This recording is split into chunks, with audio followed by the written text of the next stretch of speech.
ఉజ్జయిని మహంకాళి అమ్మవారి బోనాల మినీ జాతర అంగరంగ వైభవంగా జరుగుతోంది.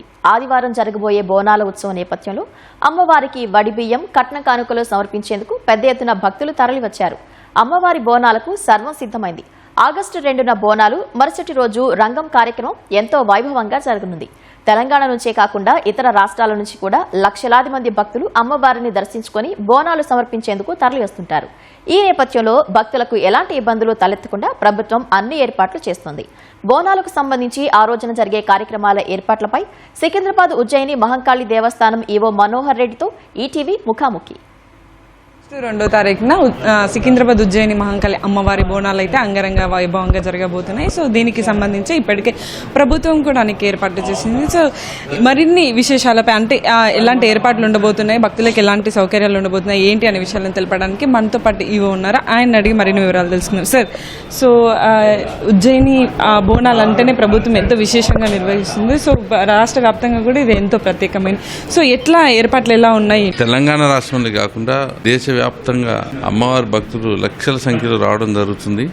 సంవత్సరం భక్తులు పెరగడం జరుగుతుంది. ఇప్పటికే ప్రభుత్వం తరఫున అన్ని డిపార్ట్మెంట్లతోటి కోఆర్డినేషన్ మీటింగ్లు ఏర్పాటు చేసి పలుమార్లు చేయడం జరిగింది. చేసి ఏ డిపార్ట్మెంట్ ఏం చేయాలని వాళ్ళకు నిర్దేశించి దీనికి ముందుకు పోవడం జరుగుతుంది. ఇప్పటికే క్యూ లైన్లు ఇట్లా దేవస్థానం తరఫున కలర్స్ చేయడం కానీ, క్యూ లైన్ల ఏర్పాటు కానీ ఇవన్నీ పూర్తిగా ఏర్పాటు చేసుకున్నాం. ఇప్పటికే దాదాపు 20 పైన ఉన్నాయి డిపార్ట్మెంట్లు. ప్రతి డిపార్ట్మెంట్తో పాటు వివిధ సంఘాలు కూడా దీంట్లో పాల్గొంటున్నాయి.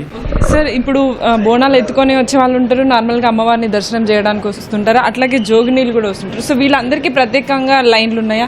అలాగే వీఐపీ దారి కూడా ఎటువైపు నుంచి ఉంటుంది ఏంటి? వాళ్ళ కోసం క్యూ లైన్లు ఎట్లేదు? 6 లైన్లు ఉన్నాయి క్యూ లైన్లు. ఒకటి బాట దగ్గర నుంచి, ఒకటి రామగోపాలపేట పోలీస్ స్టేషన్ నుంచి బోనాలకు సపరేట్ లైన్లు ఏర్పాటు చేయడం జరిగింది. అంతేకాకుండా ఈ శివసత్తులు ముఖ్యంగా వాళ్ళది అమ్మవారి బోనాల ఉత్సవం అంటేనే వాళ్ళది ఎక్కువ ఉంటుంది. వాళ్ళకి ప్రత్యేకంగా బాటా నుంచి మధ్యాహ్నం 1 గంట నుంచి 3 గంటల వరకు ప్రత్యేకంగా టైం ఇచ్చి వాళ్ళకు పోలీస్ తోటి రక్షణతో తీసుకురావడం జరుగుతుంది. తర్వాత గుడి వెనక వైపు నుంచి ఇక్కడ విగ్రహం ఉంటది. ఆ విగ్రహం దగ్గర నుంచి విఐపి పాసులు అదొకటి. ఇక్కడ సినిమా టాకీస్ దగ్గర నుంచి విఐపి పాసులు లైన్ సపరేట్ ఉంటుంది. ఇప్పుడు ఇక్కడ అమ్మవారికి దర్శనానికి వివిఐపి మూవ్మెంట్ కూడా ఎక్కువగా ఉంటుంది. సో వాళ్ళు అంటే జనరల్ పబ్లిక్ కూడా లక్షలాది మంది వస్తుంటారు కాబట్టి ఇక్కడ విఐపీలకు ఎక్కువసేపు దర్శనం భాగ్యం కల్పించడం, దానివల్ల ఎక్కువ ఇబ్బంది కలిగే అవకాశాలు కూడా ఉంటాయి. ఇట్లాంటిది లేకుంటేనే ఏర్పాటు చేసాం. అమ్మవారి దేవాలయం ముందు 5 స్టెప్పులు వేసాం. అంటే విఐపి అనే వాళ్ళు ఫస్ట్ స్టెప్ లో వస్తారు. ఒక్కొక్క స్టెప్ హైట్ ఉంటుంది కాబట్టి 4 ఫీట్ల హైట్ ఉంటుంది కాబట్టి అందరికి దర్శనం అవుతుంది. విఐపీలు దర్శనం చేసుకుంటారు, మామూలు భక్తులు వాళ్ళు చేసుకుంటారు. సో ఎంతమంది పోలీస్ డిప్లాయ్మెంట్ అనేది ఉంది? అంటే ఎంతమంది ట్రాఫిక్ పోలీసులు, ఎంతమంది దీంట్లో లాండ్ ఆర్డర్? మన మామూలు పోలీసు వాళ్ళే 2000 మందికి ఏర్పాటు చేశారని చెప్పారు. ట్రాఫిక్ పోలీసులు వాళ్ళు వేరే ఉన్నారు. సి టీమ్స్ అని రకరకాలుగా 1000 మంది ఈ రక్షణ కోసం ఏర్పాటు చేశారు. ఈ లక్షలాది మంది వస్తుంటారు కాబట్టి మెడికల్ క్యాంప్స్ కావచ్చు, వాటర్ క్యాంప్స్ కావచ్చు, ఇట్లాంటివి ఇంకేమీ ఏర్పాటు చేశారు సార్?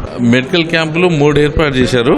ఇక వాటర్ అంటే మనకు 100 మీటర్లకు ఒకటి అట్లా ఏర్పాటు మన స్వచ్ఛంద సంస్థలు ఉన్నాయి, వాళ్ళ ద్వారా సప్లై చేయడం జరుగుతుంది. ఇది మొత్తంగా ఈవో గారు చెప్తున్న విషయాలు. అంటే అమ్మవారి సికింద్రాబాద్ ఉజ్జయిని మహంకాళి అమ్మవారి బోనాల కోసం అయితే ప్రభుత్వం తరఫున అలాగే ఆలయం తరఫున కూడా అన్ని రకాల ఏర్పాట్లు అయితే పూర్తి చేశామని, ఎలాంటి భక్తులకు ఎలాంటి ఇబ్బంది లేకుండా అయితే అన్ని సౌకర్యాలు ఏర్పాటు చేశామని, భద్రతా ఏర్పాట్లు చేశామని అయితే వాళ్ళు చెప్తున్నారు.